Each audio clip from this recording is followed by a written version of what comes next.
সকাল বন্ধুরা, কেমন আছো? আশা করি সকলে খুব ভালো আছো। আমি অর্পিতা, তোমাদের অর্পিতা আবার একটা নতুন ভিডিও নিয়ে হাজির হয়ে গেছি। আজকে সকাল সকাল তোমাদের সঙ্গে সবুজ সবুজ জিনিস দিয়ে এই ব্লগটা শুরু করে দিলাম। এখন বাজে সকাল 6:30। হঠাৎ করে চোখ এলো এই শাক পাতাগুলো। বিভিন্ন ধরনের শাক হয়েছে জানো তো। এখানে বললামই এবছর অনেক বর্ষা হয়েছে, তো আমি তো অত শাক টাক চিনি না। যাই হোক, এই শাকগুলো তুলে গুগলে সার্চ করতে এর নামটা বেরিয়ে এলো আর এর গুণগানও বেরিয়ে এলো। দেখলাম এটা ঔষধি শাক আর এটা খাওয়া নাকি খুবই ভালো। তো তাই জন্য আমি তুলতে বসে গেলাম শাকগুলো। এর নাম হচ্ছে সালঞ্চি শাক, আর এটা মেয়েদের বিশেষ করে খাওয়া খুব উপকারী। সেটা হচ্ছে পিরিয়ডের কোনো সমস্যা থাকলে বা বাচ্চার কোনো প্রবলেম থাকলে, মানে বাচ্চাদানিতে, তো সেই সমস্যাগুলোর সমাধান হয়ে যায় নাকি এই সালঞ্চি শাকের রস খেলে বা সালঞ্চি শাক রান্না করে খেলে। তো সালঞ্চি শাক তুলতে এসে আরো অনেক শাক চোখে পড়লো। সবগুলো এক এক করে সার্চ করতে এক এক করে নাম বেরিয়ে এলো, আর সবগুলো কিন্তু মোটামুটি ঔষধি শাক। তো এখানে সালঞ্চি শাকের সাথে সাথে কিন্তু ভিঙ্গরাজও হয়েছে জানো, যেটা চুলের জন্য ভীষণ উপকারী। তাতে তুমি বেটে রস করে লাগাও বা খাও বা তেল করে লাগাও। তো আজকে না হচ্ছে কথা যে আমি 5 শাকে ঝুড়ি ভরবো। 5 ফুলে যেমন বলে সাজি ভরবে, সেরকম 5 রকম শাকে ঝুড়ি ভরবো। তো আমি একটা একটা করে শাক তুলছি। হঠাৎ করে শাশুড়ি মাও এলো, এসে বলছে কি তুলছি, সেগুলো কি শাক? আমি বললাম এই শাক। তো মাও কিছুগুলো চেনে। তো যাই হোক, মাও আর লোভ সামলাতে পারলো না। আসলে কি বলতো, শাকটা এত সুন্দর হয়েছে না, পুরো একদম সবুজ আর চাপ চাপ হয়েছে। তো সে কারণে মাও কয়েকটা তুললো আর আমিও এখন তুলছি। আমরা চারিপাশে না অনেক এরকম শাক পাতা দেখে থাকি যেগুলো আমাদের মনে হয় যে আগাছা, কিন্তু এখন জানো তো এই গুগল বাবাজির দয়াতে সবকিছু খুব ভালো আমরা জানতে পেরে যাই। তো একটা ফটো তুলে যদি গুগলে সার্চ করা হয় না, সঙ্গে সঙ্গে সেই জিনিসটার নাম আর সেটার গুণগান উপকারিতা সবকিছু কিন্তু বেরিয়ে পড়ে। তো সেই রকমই শাক হচ্ছে এই যে একটা কানা শাক। এটা আমরা গ্রাম বাংলাতে কানা শাক বলি, কিন্তু এর নাম হচ্ছে কানন কাঁসা বা আরো অনেক রকমের নাম বেরিয়েছিল।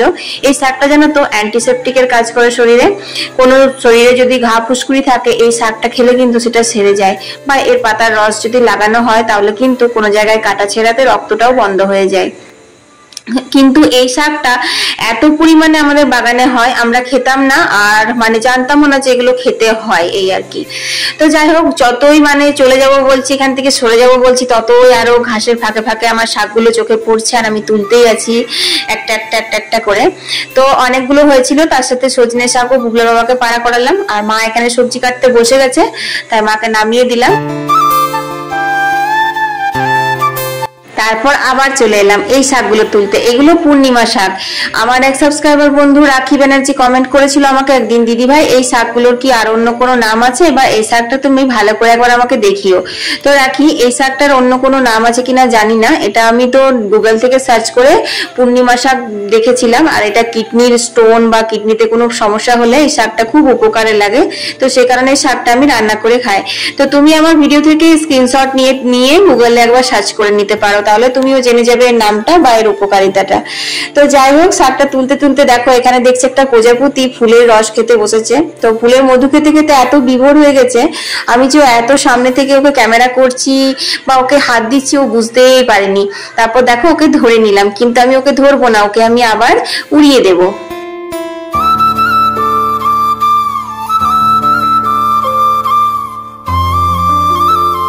তো বন্ধুরা, এরকম একটা সুন্দর সকাল কার কার চাই? সত্যি কথা, চারিদিকে সবুজ, তার সাথে প্রজাপতি আবার ওরা কত সুন্দর লাগে বলো তো। তো সেগুলো দেখলে তো আর দিন কাটবে না, পেটও ভরবে না।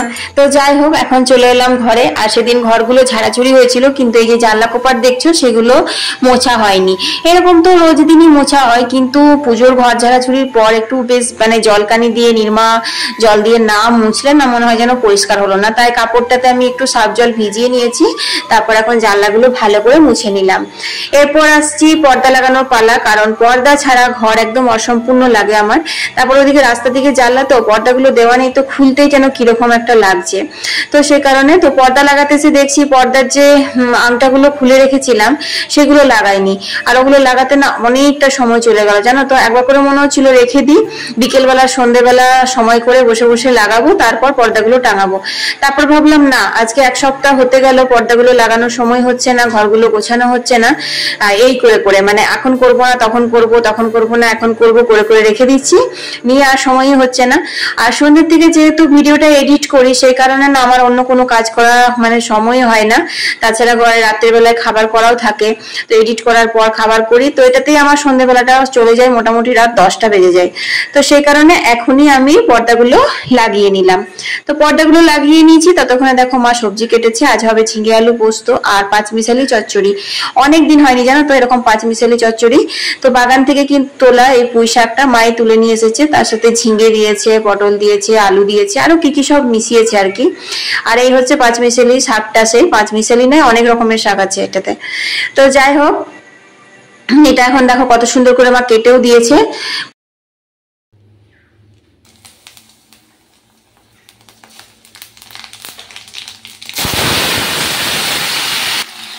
সর্ষের তেলে 5 ফোড়ন আর শুকনো লঙ্কা দিয়ে তারপর দিয়ে দিলাম পাঁচমিশালি সবজিগুলো, তারপর ভালো করে নাড়াচাড়া করে নিলাম। এরপর দিয়ে দিলাম স্বাদ মতো নুন আর হলুদ। তোমরা চাইলে একটু মিষ্টি দিও, মিষ্টি মিষ্টি খেতে কিন্তু চচ্চড়ি ভালো লাগে। এরপর ঢাকা দিয়ে গ্যাসটা সিমে করে দিলাম। তো এটা হতে হতে আমি বাকি কাজগুলো সেরে নেবো। এই যে সোফাটা দেখছো, এটার কভারটাও কাঁচা হয়েছে, বেশ কয়েকদিন হয়ে গেল, কিন্তু এটা ঝেড়ে ঝুড়ে পাতা আর আমার সময় হচ্ছে না। তো যাই হোক, এই কাজগুলো সেরে নি। চলো বন্ধুরা, ঘরের কাজগুলো সারতে সারতে তোমাদের সুন্দর সুন্দর কমেন্টের উত্তরগুলো দিয়ে দিই। বাংলাদেশ থেকে রক্তিমা লিখেছে যে অর্পিতা দিদি ভাই তোমার ভিডিও আমি ভাবি আর আমার ভাইয়ার ছেলে দেখি, তো আমার ভাবির নামটা তুমি যদি তোমার ভিডিওতে নাও অনেক খুশি হব। আমার ভাবির নাম হচ্ছে রিনা। তো এই যে রিনা দিদি ভাই, তোমার নামটা আমি নিলাম, আর তোমার পুরো পরিবারকে আর বাংলাদেশের সকল ভাই বন্ধুদেরকে অনেক অনেক ভালোবাসা। তোমরা আমাকে অনেকটা সাপোর্ট করছো, অনেকটা ভালোবাসা দিচ্ছ, আরো অনেক ভালোবাসা চাই যাতে আমি অনেক দূর আরো এগিয়ে যাই। পরের কমেন্টটা হচ্ছে কৃষ্ণনগর থেকে সারদা দিদিভাই লিখেছে অর্পিতা দুর্গাপুজোর কাজ শুরু হয়ে থেকে তোমার রান্নার এক্সপেরিমেন্ট গুলো কিন্তু আর পাচ্ছি না। হ্যাঁ গো দিদিভাই, সত্যি কথা, জানো তো সেই একটা কথা আছে না, খালি দিমাগ শয়তান কা ঘর। হ্যাঁ সেরকমই, যখন একটু ঠিকঠাক ফ্রি ফ্রি থাকি তখন না ওই উটপটাং রান্না নিয়ে এক্সপেরিমেন্ট আমি করতেই থাকি। কিন্তু এখন এতটা বেশি ঘরের কাজকর্মতে ব্যস্ত হয়ে পড়েছি যে রান্না নিয়ে কিছু এক্সপেরিমেন্ট করব সেটা আর হয়েই উঠছে না, জানো তো। ইভেন আমি তো এখন রান্নার রেসিপি গুলো তোমাদের সাথে ঠিকঠাক করে শেয়ার করতে পারছি না। তো দেখো, ঘরের কাজ সারতে সারতে আমি এখন সর্ষেটা বেটে চচ্চড়িটা নামিয়ে নিলাম, আর এখানে ভাতটাও এক ফাঁকে বসিয়ে দিয়েছিলাম। তো ভাতটা ফুটে উঠেছে, কিন্তু ভাতটা এখন হতে বাকি আছে। তো ভাতটা কিছুক্ষণ পর আমি নামিয়ে নেব। এই যে মেলেছি এই পাখনা, প্রেসারের ঢাকনা ঢাকনা। মায়াপুর থেকে তিতাস কমেন্ট করেছে অর্পিতা দিদি ভাই তোমার নিরামিষ রান্নাগুলো খুব ভালো লাগে, কারণ আমাদের বাড়িতে সবাই নিরামিষ খায়। তুমি আরো নতুন নতুন নিরামিষ রান্নার রেসিপি শেয়ার করো। ওকে তিতাস, আমিও অনেক অনেক রেসিপি আরো তোমাদের সাথে শেয়ার করার চেষ্টা করব, কারণ আমাদের বাড়িতে তো বেশিরভাগ নিরামিষই হয়। তো দেখো, আমি ঝিঙে আলু পোস্তটা চাপিয়ে দিয়ে পোস্তটা বেটে নিলাম। তারপর দেখো এখানে চলে এসেছে কলের জল। একবার ভাবলাম বড় বড় জায়গাগুলোতে জলগুলো আগে নিয়ে নেব, তারপরে খাবার জলটা নেব। তারপর দেখলাম না, উঠোনের একটুখানি জায়গা ছাওয়া পড়ে আছে এখনো, তো সেই ফাঁকে যদি জলটা নিয়ে নিই তাহলে বেশি রোদ ভোগ করতে হবে না। কারণ দেখো আজকে ভাদুরের রোদটা বেশ ভালোই দিয়েছে। যখন যখন ঘর ছাড়াছাড়ি কাজগুলো সারছিলাম তখন তখন কত বৃষ্টি হচ্ছিল, কিন্তু আজকে বেশ রোদ দিয়েছে। তবে শুনছি নাকি আবার মেঘ আসবে, নিম্নচাপ হবে। তো চলো এখন আমি কলের জলগুলো নিয়ে নিই। এই যে মেলেছি এই পাখনা, প্রেসারের ঢাকনা ঢাকনা, বাজুক না বেল শুরু হয়ে যাক, খেল জীবনটা পাল্টে যাক না রোজকের। তো বন্ধুরা, রান্না বান্না করে আমি একবারে স্নান করে নিলাম, কারণ আজকে তো শুক্রবারে পুজো আছে, আর আমাদের শুক্রবার নিরামিষ হয় তোমরা তো জানোই। তো যাই হোক, বিউলির ডাল, ঝিঙে আলু পোস্ত আর ওই শাকটা করলাম, আর তোমার চচ্চড়ি এই রান্না হয়েছে। তোমাদের সাথে সেভাবে রান্নাগুলো শেয়ার করতেই পারলাম না। তো এখন আমি স্নান করে আর পুজোটা দিয়ে নিলাম। তারপর দেখো এখন 1:30 বাজে, আমার পুজো করাও হয়ে গেছে। বুবলা বাবা চলে এসেছে, বুবলা বাবাকে মা খেতে দিয়ে দিয়েছে। আর বুবলা এখনো স্কুল থেকে আসেনি, ও এলে পরে আমরাও খেয়ে নেবো। তো দেখলাম, তোমাদের তো বললাম যে কত রোদ দিয়েছে, কিন্তু হঠাৎ করে দেখছি পশ্চিম দিকের কোণাতে মেঘ জমেছে।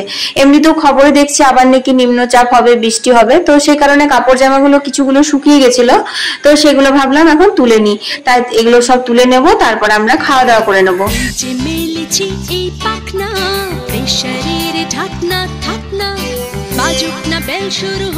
তো বন্ধুরা এখন বেজে গেছে সন্ধে 6টা। এখন তো জানো যে 6টার মধ্যেই সন্ধে লেগে যায়। তো যাই হোক এখন আমি সন্ধে দিয়ে নিচ্ছি আর বিকেল বেলাকার কাজগুলো সব সেরে নিয়েছি, তোমাদের সঙ্গে শেয়ার করা হয়নি। ঘর দুয়ার ঝাড় দেওয়া হয়ে গেছে, চা খাওয়া হয়ে গেছে, বাসন কুটোনো হয়ে গেছে।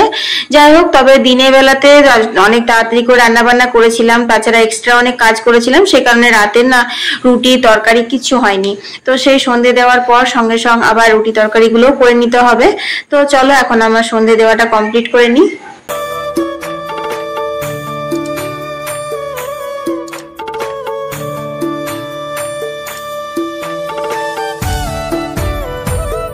তো দেখো এখানে আমি নিরামিষ করে চানা মশলা করে নিচ্ছি, কিন্তু একটু পনির দেবো। কাবলি ছোলাগুলো আগে সেদ্ধ করে নিয়েছিলাম নুন হলুদ দিয়ে, তারপর আদা জিরে ধনে শুকনো লঙ্কা ভালো করে মশলা কষিয়ে নিয়েছিলাম, তারপর ছোলাগুলো দিয়ে নাড়াচাড়া করে নিলাম। আর পনিরগুলো আগে ভেজে তুলে রেখেছিলাম।